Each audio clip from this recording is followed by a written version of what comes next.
ধন্যবাদ জ্ঞাপন কৰি মমতা বেনাৰ্জীক যে মোক জিলা সভাপতি হিচাপে অসমৰ এখন বিশেষ জিলা চিৰাং জিলাৰ পৰা মোক প্ৰতিনিধিত্ব কৰাৰ কাৰণে মোক জিলা সভাপতিৰ যি গধুৰ দায়িত্ব অৰ্পণ কৰিছিলে আৰু মই ভাবোঁ প্ৰায় 3.5 বছৰ মই এই দায়িত্ব সুচাৰুৰূপে পালন কৰিছোঁ। কিন্তু আজি অতি পৰিতাপৰ কথা যে অসম তৃণমূল কংগ্ৰেছৰ কেইজনমান দালালৰ কাৰণে এই দুলু আহমেদকে ধৰি 2 দালালৰ কাৰণে আজি অসম তৃণমূল কংগ্ৰেছ গেলিবলৈ ধৰিছে। আনকি লবি কেন্দ্ৰিক এক ৰাজনৈতিক সৃষ্টি হৈছে, যাৰ কাৰণে আমি কোনো লবিৰ মানুহ নহয়।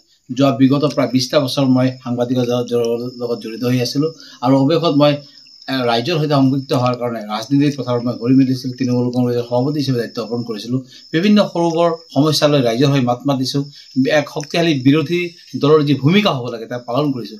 কিন্তু পুনৰ কৈছোঁ, কেইজনমান দালালৰ কাৰণে আজি মই চিৰাং জিলা তৃণমূল কংগ্ৰেছৰ যি সভাপতিৰ দায়িত্ব কেৱল সভাপতিয়ে নহয়, মই প্ৰাথমিক সদস্যৰ পৰা মই নিজাববীয়াকৈ পদত্যাগ গ্ৰহণ কৰিছোঁ।